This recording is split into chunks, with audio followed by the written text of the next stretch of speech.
Want to empower your team, master leadership through coaching. For today's talk, I want to be very clear about something.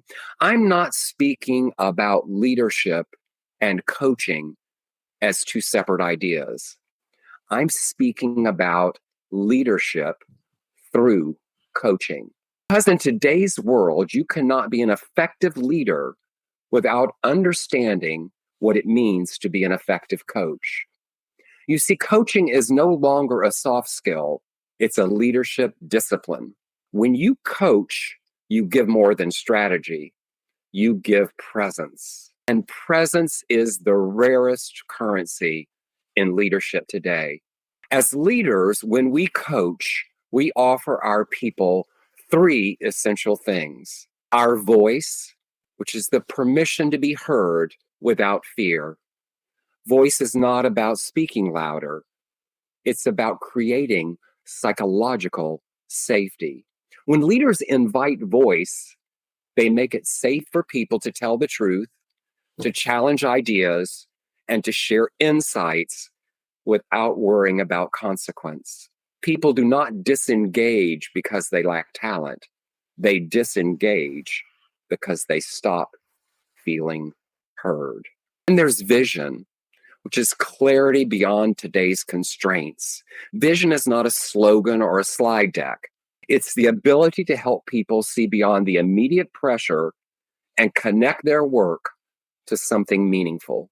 When leaders provide vision, uncertainty becomes direction and fear gains purpose. Then there's validation, which is the reminder of wholeness. Validation is not praise or performance management. It is the recognition that people are not broken, they are becoming.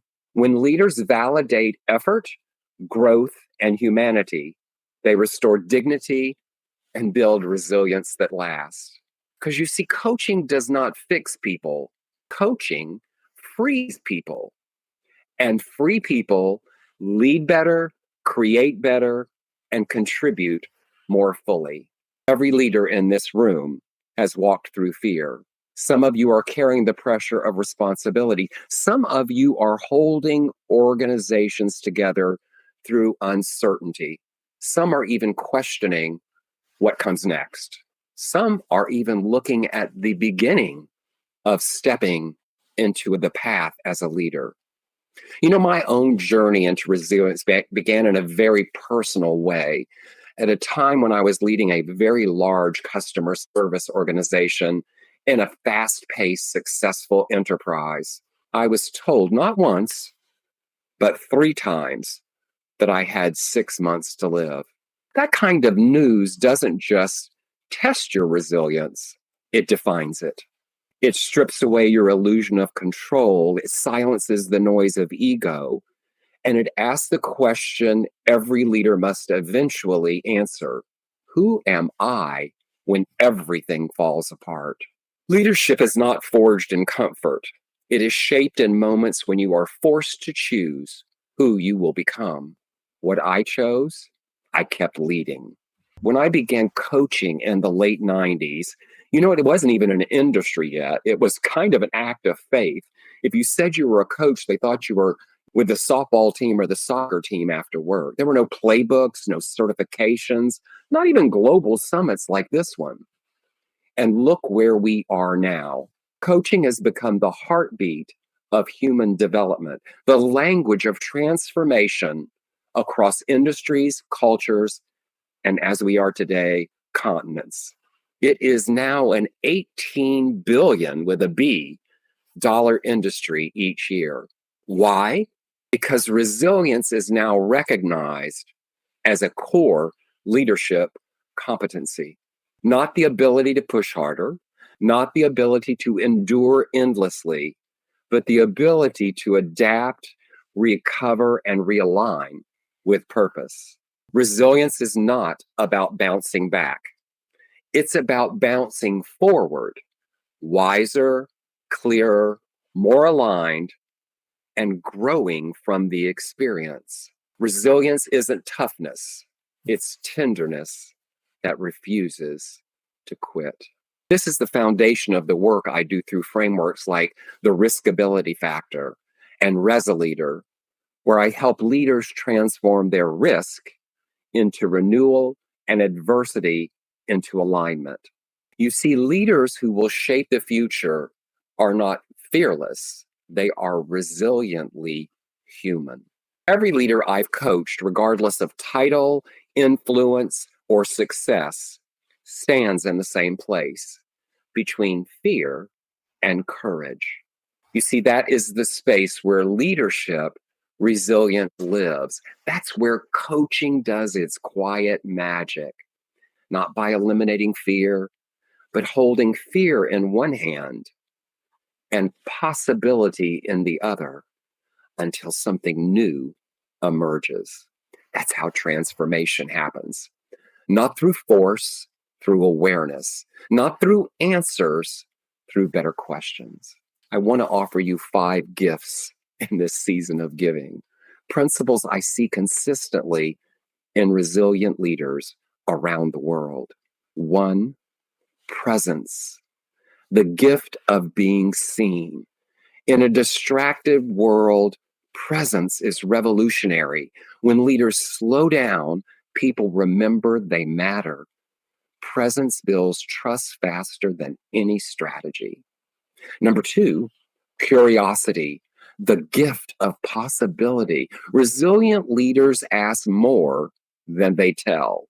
A single, well-timed question can reopen a closed heart, a stalled team, or a stuck organization. Curiosity turns problems into doorways to be opened.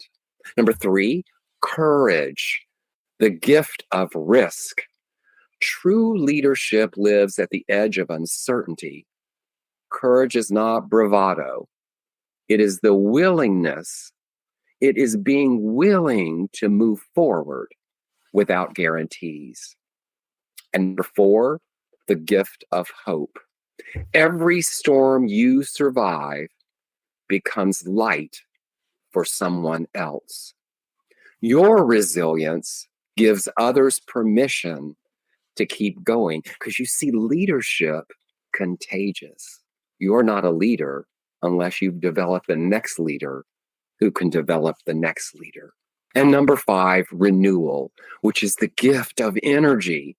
You cannot lead from an empty vessel. Renewal is not indulgence, it is responsibility. Burned out leaders do not change the world. Renewed leaders do. Now, you may be an individual contributor, a manager, a coach, a founder, or even a CEO. You might even be someone just getting started on the path. But today, you are a student of resilience. You are here to remember. Leadership isn't about when things go right. It's about who we become when they go wrong. I was given 6 months to live 3 times. Today, I live with metastatic cancer for the last 13 years. And yet, I'm still here. I'm still leading and coaching. Not because life has been easy, but because purpose kept calling me to lead and coach. Each of you carries that same calling to rise stronger, to lead deeper, and to live clearer. You do not need to become someone else to lead powerfully. You are the pathway. You are the possibility. And together, we are the proof that resilience doesn't just help you survive, it helps you thrive under pressure. Every storm you rise from becomes someone else's shelter.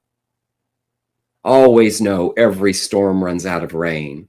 In fact, behind that storm all along, the sun was shining, just like any storm you may be experiencing. Storms bring lots of rain. They create fertile ground. The storms in our life do the same things. I ask you, what will you plant? Thank you for your courage. Thank you for your leadership. Now let's together lead the world forward. act of courage at a time. I'm grateful to be with you today. I wish you the happiest holiday season ahead. May it be fun, joyous, and memorable. Thank you so much. And every story can change the world. Together we are Global Speakers Talk.